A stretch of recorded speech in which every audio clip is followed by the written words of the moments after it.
વિદ્યાર્થી મિત્રો જય સ્વામિનારાયણ। આપણે આજે બે ટર્મ સમજવાના છે કે પરમાણુ ક્રમાંક કોને કહેવાય અને દળ ક્રમાંક કોને કહેવાય। હવે પરમાણુ ક્રમાંક કોને કહેવાય તો પરમાણુના કેન્દ્રમાં રહેલા પ્રોટોનની સંખ્યા અથવા તટસ્થ પરમાણુમાં રહેલા ઇલેક્ટ્રોનની સંખ્યાને પરમાણુ ક્રમાંક કહે છે। તટસ્થનો અર્થ શું થાય?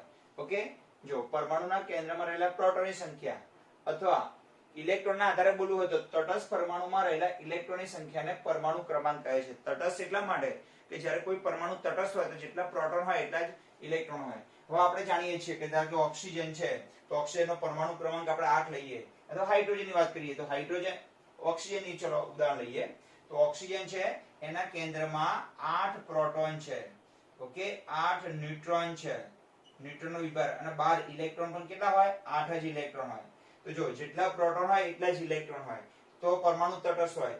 તો પરમાણુના કેન્દ્રમાં રહેલા પ્રોટોનની સંખ્યા, કેન્દ્રમાં પ્રોટોન અને ન્યુટ્રોન હોય અને બહાર પણ ફરતા હોય ઇલેક્ટ્રોન, તો તટસ્થ પરમાણુના કેન્દ્રમાં રહેલા ઇલેક્ટ્રોનની સંખ્યા અથવા પરમાણુના કેન્દ્રમાં રહેલા પ્રોટોનની સંખ્યાને પરમાણુ ક્રમાંક કહે છે।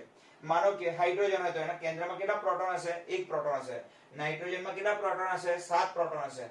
ઓક્સિજનના કેન્દ્રમાં કેટલા પ્રોટોન હશે? 8 હશે। એટલે પ્રોટોનની સંખ્યા બદલાય એમ તત્વ બદલી જાય। ફોર એક્ઝામ્પલ હાઇડ્રોજન પછી હિલિયમ આવે છે તો હિલિયમ છે એનો પરમાણુ ક્રમાંક 2 છે, એનો પરમાણુ દળ 4 છે।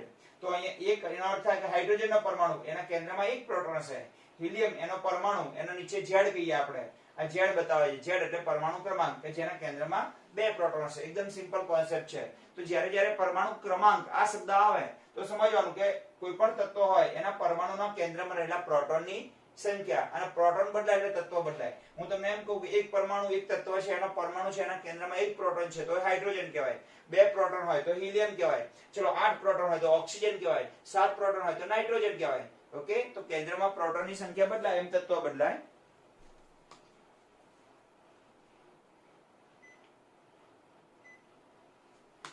ઓકે, હવે જો પરમાણુ ક્રમાંકને Z સંજ્ઞા વડે દર્શાવવામાં આવે છે। પરમાણુ ક્રમાંક એક તત્વની લાક્ષણિકતા છે, પરમાણુ ક્રમાંક બદલાય તો તત્વ બદલાય। ઓકે, પરમાણુ ક્રમાંક 1 તો હાઇડ્રોજન, એનો અર્થ શું થાય કે એ હાઇડ્રોજનના તત્વ છે એના પરમાણુના કેન્દ્રમાં 1 પ્રોટોન છે। પરમાણુ ક્રમાંક 2 તો હિલિયમ, એનો અર્થ શું થાય? હિલિયમનો જે પરમાણુ હશે એના કેન્દ્રમાં 2 પ્રોટોન હશે। ઓકે, નાઇટ્રોજનનો પરમાણુ ક્રમાંક 7 છે, 7 નંબરનું તત્વ છે તો એના નાઇટ્રોજનના તત્વના પરમાણુના કેન્દ્રમાં 7 પ્રોટોન હશે। હવે ચલો દળ ક્રમાંક કોને કહેવાય? પરમાણુના કેન્દ્રમાં રહેલા પ્રોટોન તથા ન્યુટ્રોનની કુલ સંખ્યાને દળ ક્રમાંક કહે છે। ઓકે, કેન્દ્રમાં પ્રોટોન અને ન્યુટ્રોન હોય એને દળ ક્રમાંક કહો તો ચાલે, પરમાણુય દળ કહો તો ચાલે, અને પરમાણુય ભાર પણ કહો તો ચાલે। ઓકે, દળ ક્રમાંકને બે નામથી ઓળખાય છે। હવે દળ આવું નામ કેમ પડ્યું દળ ક્રમાંક? કારણ કે તમને ખબર છે કે આખું પ્રોટોન પરમાણુ દળ કોના કારણે હોય? પ્રોટોન અને ન્યુટ્રોનના કારણે। ઓકે, ઇલેક્ટ્રોન ખૂબ જ હલકો હોય એનું દળ ન ગણો તોય ચાલે। ઓકે, આથી કેન્દ્રમાં એનું બધું દળ ભેગું થયેલું હોય, પરમાણુનું સમગ્ર દળ ક્યાં હોય? એના કેન્દ્રમાં હોય, કારણ કે કેન્દ્રમાં પ્રોટોન અને ન્યુટ્રોન હોય, અને પ્રોટોન અને ન્યુટ્રોનનું દળ ખૂબ વધારે હોય છે કોના કરતા? ઇલેક્ટ્રોન કરતા। આથી એ બંનેની સંખ્યાના સરવાળાને પરમાણુ દળ કહે છે। તો કેન્દ્રમાં રહેલા પ્રોટોન તથા ન્યુટ્રોનની કુલ સંખ્યાને પરમાણુ દળ ક્રમાંક કહો તો ચાલે, અને પરમાણુ દળ કહો તો પણ ચાલે। ઓકે, દળ ક્રમાંકની જગ્યાએ કયો શબ્દ વપરાય? પરમાણુ દળ। જો બીજું પણ નામ આપવું છે ને પરમાણ્ય દળ। ઓકે, દળ ક્રમાંકની સંજ્ઞા કઈ છે? ઓલામાં Z હતી તો આ A છે। આ ઉપરાંત પ્રોટોન અને ન્યુટ્રોનની કુલ સંખ્યાને ન્યુક્લિયન્સ પણ કહેવામાં આવે છે। દળ ક્રમાંકને બીજા કયા નામથી ઓળખાય છે? ન્યુક્લિયન્સ। તો A બરાબર પ્રોટોન પ્લસ ન્યુટ્રોન, તો પ્રોટોનની સંખ્યાને આપણે શું કહીએ? Z। તો A બરાબર સૂત્ર બને K, એટલે પરમાણુ દળ બરાબર Z પ્લસ N। ઓકે, ચલો દળ ક્રમાંકને પરમાણુ દળ પણ કહે છે। કોઈ પણ તત્વની સંજ્ઞા આપણે X લઈએ, કોઈ પણ એક આપણી પાસે જે તત્વો છે અત્યારે એ દરેક તત્વની સંજ્ઞામાં આપણે એક સામાન્ય કોમન સંજ્ઞા આપીએ X, તો દળ ક્રમાંક એટલે પરમાણુ દળને સંજ્ઞાની ડાબી બાજુએ મૂર્ધક તરીકે એટલે નીચેની તરફ, ઓકે સોરી, મૂર્ધક એટલે ઉપરની તરફ સુપરસ્ક્રિપ્ટ કહેવાય છે એને। ઓકે, આપણે સંજ્ઞાને X કહીએ તો A એટલે પરમાણુ દળને કઈ બાજુ દર્શાવવામાં આવે? ડાબી બાજુ ઉપર તરફ, અને પરમાણુ ક્રમાંક Z ને તત્વની સંજ્ઞાની ડાબી બાજુએ પાદાન તરીકે દર્શાવવામાં આવે છે। ઓકે, ફોર એક્ઝામ્પલ હાઇડ્રોજન 1 2, આનો અર્થ શું થાય?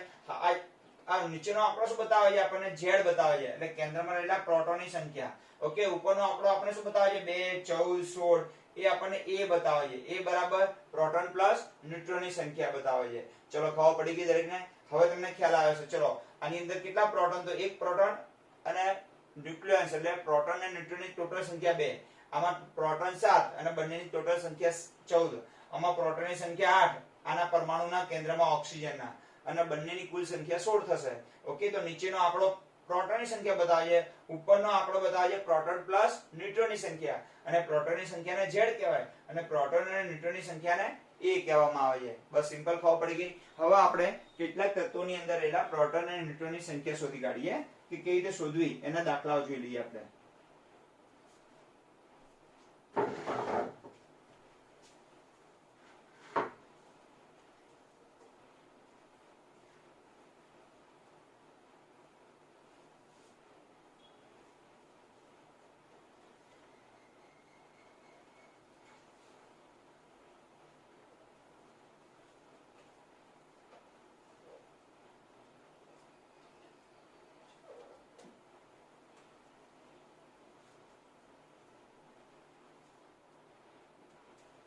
માનો કે નીચેની સ્પીસીઝમાં પ્રોટોન, ન્યુટ્રોન તથા ઇલેક્ટ્રોનની સંખ્યા ગણો. ઓકે, આવા દાખલા મોસ્ટ આઈએમપી છે. તમને આ એક્ઝામ્પલ પૂછાશે ને પૂછાશે. તો આપણે પહેલા તટસ્થ પરમાણુ લઈએ. પહેલા ઉદાહરણમાં શું લઈએ? તટસ્થ પરમાણુ. ચલો, તટસ્થ પરમાણુમાં આપણે પહેલું જ ઉદાહરણ રાખીએ નાઇટ્રોજન. ઉદાહરણ નંબર 1. ચલો, નાઇટ્રોજન 7 અને 14. તો તમને ખબર છે નીચે 7 એટલે Z બતાવતો. Z એટલે પ્રોટોન. પ્રોટોનની સંખ્યા કેટલી હશે? 7 હશે. આ Z બતાવે છે ને. અને A એટલે કોની સંખ્યા? પ્રોટોન પ્લસ ન્યુટ્રોનની સંખ્યા. તો અહીંયા A બરાબર કેટલા છે? 14 છે. હવે આપણી પાસે એક સૂત્ર છે, ખબર છે ને? આ Z બતાવે છે એટલે પ્રોટોન તો મળી ગયા આપણને. કેટલા મળી ગયા પ્રોટોન? 7. નીચેનો આંકડો સીધો. જો તટસ્થ નો અર્થ થાય કઈ કોઈ વીજભાર ના હોય તો નીચે Z બરાબર પ્રોટોન, તો પ્રોટોન તો મળી ગયા. હવે આ ટોટલ સંખ્યા છે પ્રોટોન પ્લસ ન્યુટ્રોન. તો એ આપણી પાસે એક સૂત્ર છે. કયું છે બોલો? A બરાબર શું આવશે બોલો? આપણી પાસે પ્રોટોન પ્લસ ન્યુટ્રોન આવું સંખ્યા છે. તો આપણે પ્રોટોનની સંખ્યા જાણીએ છીએ અને A જાણીએ છીએ, તો આપણે શું મળી જાય? ન્યુટ્રોન મળે. અથવા ઉપરની સંખ્યામાંથી ઓકે નીચેની બાદ કરો. આ Z પ્લસ n આવું પણ સૂત્ર આવે છે. તો n બરાબર શું સૂત્ર આવશે બોલો? A minus Z. એટલે ઉપરની સંખ્યા એ પ્રોટોન પ્લસ ન્યુટ્રોન ની છે, નીચેની સંખ્યા ફક્ત પ્રોટોન ની છે. તો બાદબાકી કરો ન્યુટ્રોન મળી જાય કે ના મળી જાય? ઓકે, તો A માંથી Z બાદ કરી નાખો. A માઇનસ Z એટલે ન્યુટ્રોન મળે. ચલો, અને જેટલા પ્રોટોન હોય એટલા શું હોય? ઇલેક્ટ્રોન હોય. તો ન્યુટ્રોન કેટલા મળશે? A કેટલા છે આપણી પાસે? 14 માઇનસ 7 એટલે જવાબ કેટલો આવશે? 7. તો ન્યુટ્રોન કેટલા મળ્યા? 7. અને ઇલેક્ટ્રોન કેટલા હોય? તટસ્થ હોય ત્યારે જેટલા પ્રોટોન હોય એટલા. તો 7 ઇલેક્ટ્રોન, 7 ન્યુટ્રોન. ઓકે, ખબર પડી ગઈ. અને પ્રોટોન પણ કેટલા મળ્યા? 7 મળ્યા. ઓકે, ઉપરના આંકડો A છે, નીચેનો આંકડો Z છે. ઉપરના આંકડામાંથી નીચેનો આંકડો બાદ કરો એટલે તમને ન્યુટ્રોન મળી જાય. અને આ નીચેનો આંકડો હોય એ પ્રોટોન બતાવે છે. ચલો બીજું ઉદાહરણ લઈએ. ઓક્સિજન 8 અને 16. હવે સીધું કરીએ. ચલો, આ 8 એટલે પ્રોટોન થઈ ગયા. તો Z એટલે પ્રોટોન. પ્રોટોનની સંખ્યા તો Z અથવા પ્રોટોન. પ્રોટોન બરાબર કેટલા મળ્યા? 8. અને જેટલા પ્રોટોન હોય એટલા શું હોય અંદર? ઇલેક્ટ્રોન હોય. કારણ કે તટસ્થ છે ને એટલા માટે. તો પ્રોટોન ઇલેક્ટ્રોન મળી ગયા. અને A અને Z માંથી A બરાબર કેટલા આપ્યા છે? 16. તો ન્યુટ્રોન બરાબર A માઇનસ Z. એ કેટલા આપ્યા છે? 16 માઇનસ 8 એટલે કેટલો જવાબ આવ્યો? 8. તો ન્યુટ્રોન પણ મળી ગયા. તો ન્યુટ્રોન જેટલા પ્રોટોન હોય એટલા જ ઇલેક્ટ્રોન હોય. તો આ પ્રોટોન બતાવે છે. પ્રોટોન હોય એટલા જ ઇલેક્ટ્રોન હોય. તો ઇલેક્ટ્રોન પર કેટલા આવશે? 8. અને A માઇનસ Z કરો એટલે તમને ન્યુટ્રોન મળી જાય ઉપરની સંખ્યામાંથી નીચેની. આવું ક્યારે કરવાનું? તટસ્થ હોય ત્યારે. ઓકે, આપણે ત્રીજું ઉદાહરણ લઈએ તટસ્થનું.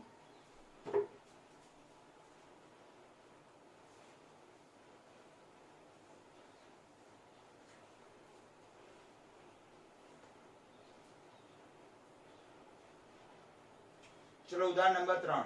ઓકે, સોડિયમ 11 23 છે. ચલો આ તટસ્થ છે. તો આ શું બતાવશે? Z બરાબર પ્રોટોન. પ્રોટોન કેટલા થશે? 11. તો ઇલેક્ટ્રોન પણ કેટલા થશે? 11 થશે.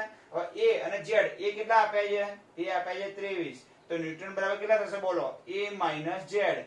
એ કેટલા આપ્યા છે? 23. 23 માઇનસ 11 એટલે કેટલો જવાબ આવશે? 12. ચલો ખબર પડી ગઈ. ચોથું ઉદાહરણ લઈએ. ધારો કે એલ્યુમિનિયમ 13 27. ઓકે, તો આ શું બતાવે છે? પ્રોટોન. તો અહીંયા Z બરાબર પ્રોટોન બરાબર કેટલા થાય? 13. ઇલેક્ટ્રોન પણ કેટલા થઈ જાય? 13. કારણ કે તટસ્થ છે ને એટલે જેટલા પ્રોટોન હોય એટલા ઇલેક્ટ્રોન હોય. એ કેટલા આપ્યા છે? 27. તો ન્યુટ્રોન બરાબર કેટલા મળે?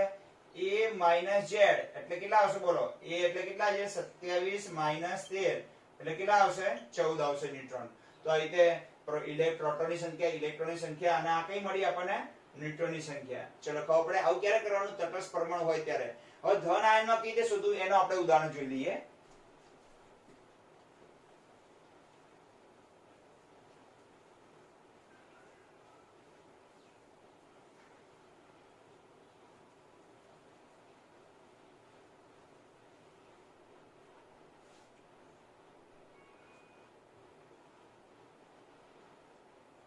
ચલો ધન આયન હોય કોઈ તો એમાં પ્રોટોન, ઇલેક્ટ્રોન અને ન્યુટ્રોન કઈ રીતે શોધવા? તમને ખબર છે કે ધન આયન કઈ રીતે બને? જ્યારે કોઈ પરમાણુ ઇલેક્ટ્રોન ગુમાવે ત્યારે ધન આયન બનાવે. ઓકે, તટસ્થ પરમાણુ ધારો કે સોડિયમ છે તો સોડિયમ માંથી કેટલા 11 23 છે. એનો અર્થ શું થાય? પ્રોટોન કેટલા છે? પ્રોટોન કેટલા છે? 11. ખબર પડી ગઈ ને? હવે એમાંથી એક પ્રોટોન, એક ઇલેક્ટ્રોન અને ઇલેક્ટ્રોન પણ કેટલા હશે? 11 જ હશે ને, તટસ્થ થાય એટલા માટે. ઓકે, અને ન્યુટ્રોન કેટલા હશે? 23 - 11 એટલે કેટલા આવશે? 12 આવશે. ચલો ખબર પડી ગઈ. હવે Na માંથી જ્યારે Na પ્લસ બને એનો અર્થ શું થાય? ધન આયન બને તો ઇલેક્ટ્રોન ગુમાવે. ઇલેક્ટ્રોન ગુમાવે એનો અર્થ શું થાય? કે પ્રોટોન તો એના એ જ રહે, પ્રોટોનની સંખ્યામાં ફેરફાર ના થાય, ઇલેક્ટ્રોનની સંખ્યા નીકળી જાય. તો ઇલેક્ટ્રોન કેટલા થઈ જશે? 10 થઈ જશે. ખબર પડી? ન્યુટ્રોન પણ એટલા ને એટલા જ હશે. ન્યુટ્રોનમાં કોઈ ફેરફાર નહીં થાય, ખાલી ઘટાડો શેમાં થયો? જો ઇલેક્ટ્રોનની સંખ્યામાં થયો. કેમ? ઇલેક્ટ્રોનની સંખ્યા નીકળી જાય એટલે ધન આયન બને. કેમ ધન આયન બને? કારણ કે ઇલેક્ટ્રોન 10 રહ્યા અને પ્રોટોન કેટલા રહ્યા? 11 એટલે એક પ્લસ વિભાર વધી ગયો ને. એટલે હંમેશા ધન આયન ક્યારે બને? જ્યારે ઇલેક્ટ્રોન ગુમાવે ત્યારે. ઓકે, તો જ્યારે તટસ્થ પરમાણુ ઇલેક્ટ્રોન ગુમાવે ત્યારે ધન આયન બનાવે. ઓકે, તટસ્થ પરમાણુ ઇલેક્ટ્રોન ગુમાવે ત્યારે શું બનાવે? ધન આયન બનાવે. ચલો ખબર પડી ગઈ. ઓકે, ચલો હવે ધન આયનમાં ઇલેક્ટ્રોન પ્રોટોનની સંખ્યા શોધીએ આપણે. નંબર 1 પહેલું જ ઉદાહરણ આપણે Na+ નું લઈએ. Na+ અહીં 11 ને 23. તો આ આંકડો તો ક્યારે નહીં બદલાય, આ Z જ કહેવાય. અને Z હોય એટલે પ્રોટોન હોય. ઓકે, એક 5 મિનિટ હો. Z બરાબર પ્રોટોન બરાબર કેટલા આવશે? 11 આવશે. ચલો હવે ન્યુટ્રોનની સંખ્યા પણ એ કેટલા છે? અહીંયા એ આપે છે ધારો કે 23. તો ન્યુટ્રોન પણ એ રીતે જ મળી આવશે. તો આપણે પ્રોટોન મળી ગયા. અહીંયા પ્રોટોન તો આપણે આગળ શોધતા હતા, પ્રોટોન ક્યારે બદલાતા નથી. તો neutron is equal to A - Z. એ કેટલા આપ્યા છે? 23 - 11 એટલે કેટલા આયા? 12. ચલો ખબર પડી ગઈ. પણ ઇલેક્ટ્રોન કેટલા હશે? ઇલેક્ટ્રોન જો અહીંયા પ્લસ હોય તો એક આમાંથી ઓછા કરી નાખવાના. પ્લસ ક્યારે આવે? એક ઇલેક્ટ્રોન ગુમાયો એટલે આની અંદર એક ઇલેક્ટ્રોન ગુમાયો એટલે ઇલેક્ટ્રોન 11 હતા, પ્રોટોન 11 હતા. એટલે પદાર્થ વીજભારની દ્રષ્ટિએ કેવો હતો? તટસ્થ. આના ઉપર કોઈ વીજભાર નહોતો.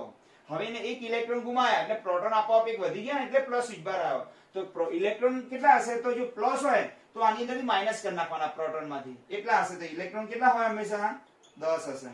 ચલો ખબર પડી ગઈ. ચલો બીજું ઉદાહરણ લઈએ આપણે. ઓકે, ઉદાહરણ લઈએ એલ્યુમિનિયમ +3 નું લઈએ. એલ્યુમિનિયમ 13 27 +3 આ ઉદાહરણ લઈએ. ચલો ક્લિયર. ચલો આ શું બતાવે છે? Z. અને Z તો શું કહેવાય? તમને ખ્યાલ છે? Z બરાબર પ્રોટોન. પ્રોટોન કેટલા હશે? 13 હશે. ચલો ખબર પડી ગઈ. ચલો ક્લિયર. હવે આપણે શોધી નાખીએ A. કેટલા છે અહીંયા? 27. તો ન્યુટ્રોન પણ મળી જાય. A અને Z મળે તો ન્યુટ્રોન બરાબર A - Z. ન્યુટ્રોન તો આ બે ઉપરની સંખ્યામાંથી નીચેની બાદ કરો એટલે તમને મળી જાય. તો 27 - 13 એટલે કેટલા મળ્યા? 14. હવે ઇલેક્ટ્રોન કેટલા હશે? તો એ કેટલો વિભાજ્ય? +3 છે ને. તો જેટલો પ્લસ હોય એટલા આમાંથી માઈનસ કરી નાખવાના. માઈનસ હોય તો આમાં પ્લસ કરી દેવાના. ચલો 13 માંથી બાદ કરો તો ઇલેક્ટ્રોન કેટલા આવશે? 10. એનો અર્થ શું થાય? આને 3 ઇલેક્ટ્રોન ગુમાયા. એલ્યુમિનિયમ આ બે વિસ્તાર સમજીએ આપણે કે એલ્યુમિનિયમ 13 27 છે. ઓકે, અને એને 3 ઇલેક્ટ્રોન. તો અહીં પ્રોટોન કેટલા હોય? 13 હોય. ઇલેક્ટ્રોન પણ 13 હોય અને ન્યુટ્રોન હોય 14. કેમ? તટસ્થ થઈ જાય એટલા માટે. ઓકે, પણ જ્યારે એ એલ્યુમિનિયમ માંથી એલ્યુમિનિયમ +3 બને ત્યારે 3 ઇલેક્ટ્રોન ગુમાવે. 3 ગુમાવે તો પ્રોટોન તો 13 ના 13 જ રહેશે. તો પણ ઇલેક્ટ્રોન કેટલા થઈ જશે? 10. કારણ કે 3 ઘટી ગયા ને એટલે પ્રોટોન 3 વધી ગયા એટલે ઉપર +3 વીજભાર આવે અને ન્યુટ્રોન આવશે 14. ચલો ક્લિયર થઈ ગયું. તો અહીં જો પ્લસ વીજભાર હોય તો આ પરમાણુ ક્રમાંકમાંથી બાદ કરો એટલા ન્યુટ્રોન મળે. પ્લસ હોય તો માઈનસ, માઈનસ હોય તો પ્લસ કરવાના, પ્લસ હોય તો નીચેની સંખ્યામાંથી માઈનસ કરી દેવાના. એટલા ન્યુટ્રોન હોય. ત્રીજું એક ઉદાહરણ લઈ લઈએ.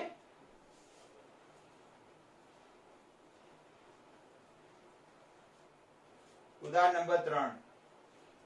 ધારો કે આપણે બીજું ઉદાહરણ લઈએ. ત્રીજું કેલ્શિયમ +2 છે. ઓકે, 20 અને 39 આવું મૂકીએ આપણે. ચલો આમાં આ 20 તો શું બતાવે છે? તમને ખબર છે કે Z. તો Z બરાબર પ્રોટોન ઇઝ ઇક્વલ ટુ 20.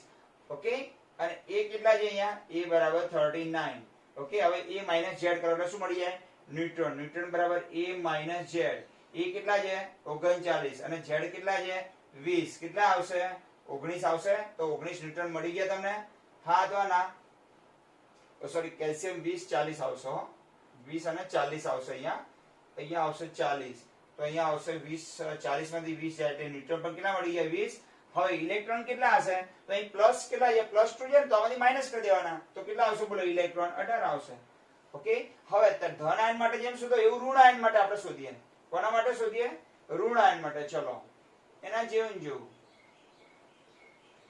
ઋણ આયન માટે શું થશે તો નંબર 1 ઋણ આયન ક્યારે બને જ્યારે ઇલેક્ટ્રોન મેળવે ત્યારે.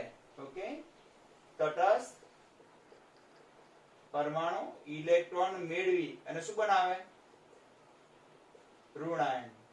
ચલો ક્લિયર થઈ ગયું. માનો કે નાઇટ્રોજન છે 7 અને 14 છે તો મેં ઓકે હવે ધ્યાન જો નાઇટ્રોજન 7 14 -3 છે તો આ તો z બતાવે છે આપણને. z એટલે પ્રોટોનની સંખ્યા કેટલી મળશે 7.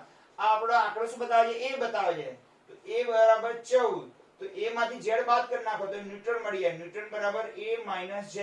તો અહીંયા 14 7 તો જવાબ કેટલો આવે 7. તો ન્યુટ્રોન પણ મળી ગયા. પણ ઇલેક્ટ્રોન કેટલા હશે ઇલેક્ટ્રોન -3 નો અર્થ શું થાય એને 3 ઇલેક્ટ્રોન મેળવ્યા વધારે એમ એટલે માઈનસ ચાર્જ આવી ગયો એના ઉપર.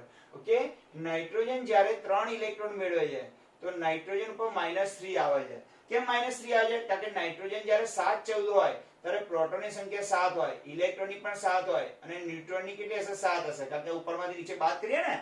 હવે જો એ 3 ઇલેક્ટ્રોન મેળવે તો પ્રોટોન તો એટલા ને એટલા જ રહેવાના. હંમેશા ધન આયન ને ઋણ આયનમાં પ્રોટોનની સંખ્યામાં ફેરફાર ના થાય ઇલેક્ટ્રોનની સંખ્યામાં ફેરફાર થાય એમ ધન આયન ઋણ આયન બને. ઇલેક્ટ્રોન ગુમાવે તો ધન આયન બનાવે ઇલેક્ટ્રોન મેળવે તો ઋણ આયન બનાવે. માનો કે 3 ઇલેક્ટ્રોન મેળવ્યા એટલે ઇલેક્ટ્રોન કેટલા થઈ ગયા 10 અને ન્યુટ્રોન તો 7. હવે જો ઇલેક્ટ્રોન વધી ગયા ને કેટલા વધી ગયા ઓકે આ 7 હતા અને આ 10 થઈ ગયા 3 વધી ગયા એટલે -3 ચાર્જ આવે છે. ઓકે ખબર પડી ગઈ. ઇલેક્ટ્રોન આ માઈનસ હોય વીજભાર માઈનસ હોય તો આમાં પ્લસ કરી દેવાનો તો ઇલેક્ટ્રોન કેટલા થઈ જશે 10 થઈ જશે. ચલો ખબર પડી તમને બધાને. તો આવી રીતે ઋણ આયન ની અંદર જે માઈનસ હોય તો આ z ની અંદર ઉમેરી દો પ્લસ કરી દેવાના. એટલા ઇલેક્ટ્રોન અને પ્લસ હોય તો માઈનસ કરી દેવાના. ઓકે ચલો ખબર પડી ગઈ. આપણે બીજું ઉદાહરણ લઈએ. ધારો કે ઓક્સિજન 8 16 -2 તો 8 એટલે પ્રોટોન ડાયરેક્ટ લખું છું તમને. પ્રોટોન કેટલા હશે 8 ઉપરમાંથી નીચે બાદ કરો તો ન્યુટ્રોન કેટલા આવશે 8 આવશે અને ઇલેક્ટ્રોન કેટલા હશે આમાં ઉમેર દો તો 10 આવશે ને. ઓકે તો આપણે સ્પીસીસ આપેલી હોય સંજ્ઞાઓ આપેલી હોય આવી બધી એના ઉપરથી આપણે પ્રોટોન ઇલેક્ટ્રોન અને ન્યુટ્રોનની સંખ્યા નક્કી કરવાની છે. હવે આ રીતે તમારે પ્રોટોન ઇલેક્ટ્રોન ન્યુટ્રોનની સંખ્યા ઉપરથી સંજ્ઞા નક્કી કરવાની.